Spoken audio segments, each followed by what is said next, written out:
Hey folks, welcome to the Cardboard Cave, and we're here with what truly should be a fairly short video because we're only unboxing one figure. I usually make the mistake of doing way too much in one video. But here we go. This is the Super 7 reaction figure for Godzilla -1. It is brand new. It's rare that I'm actually unboxing something that's brand new. So this is so big and chunky for a reaction figure. It almost doesn't look like it's a reaction figure, but it is. And continues to make me feel like these Godzilla reaction figures are just more worth the money than most of the other reaction figures that I've seen. But this is for Godzilla -1. It is in the same line as all the other reaction figures I've unboxed, and there's quite a few.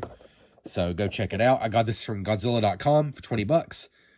I imagine it'll be at other places as well. I do not think it was a Godzilla.com exclusive.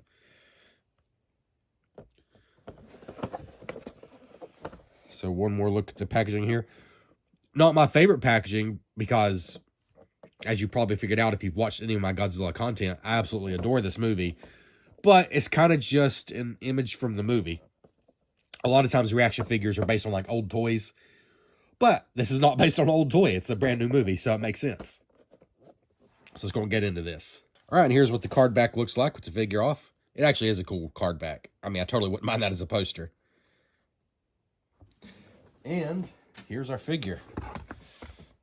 He is very nice.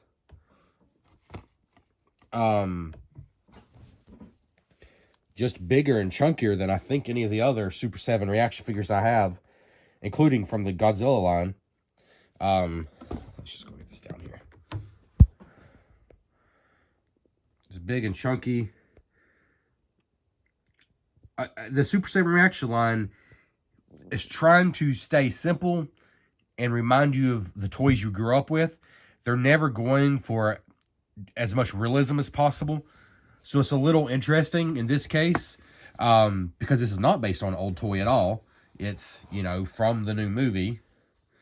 And I think it does have a little bit more realism than most of the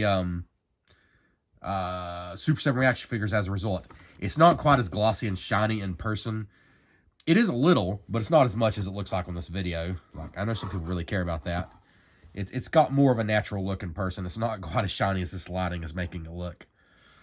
But I think for a reaction figure, they really pull this one off well.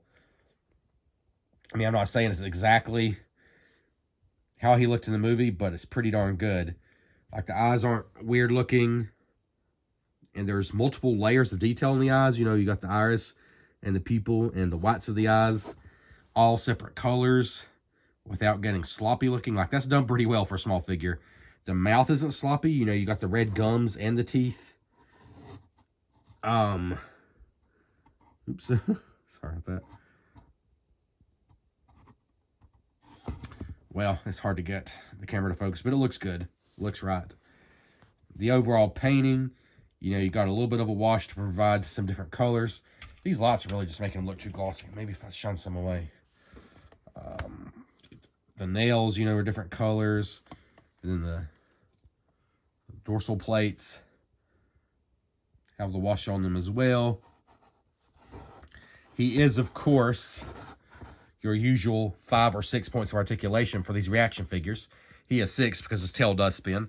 So I'll show you that right quick, and then I'll show you 2 quick comparisons, and then that should be it, because this should be a simple review. There's no reason it shouldn't be. So head, arms up and down, and legs, or I should say hips, I guess. It gets pretty tight after that point. I'm not sure how much further it would go, but really, this is as far as you need it to go. And then tail does spin side to side. Does have the holes on the feet, so we'll work on the NECA figure stands like I like to test. Although with most of these reaction figures, there's no big reason to do it because they stand up just fine on their own. But make sure he is the right size. Yeah, he is the right size to actually connect to it. Well, Trevor, are you capable? Are you capable of attaching? No? You know what? These are all over the place. It doesn't really fit firmly on the NECA stand. It will stand on it, but like not, it doesn't grasp onto it. Whatever reason, but he does have holes in the bottom.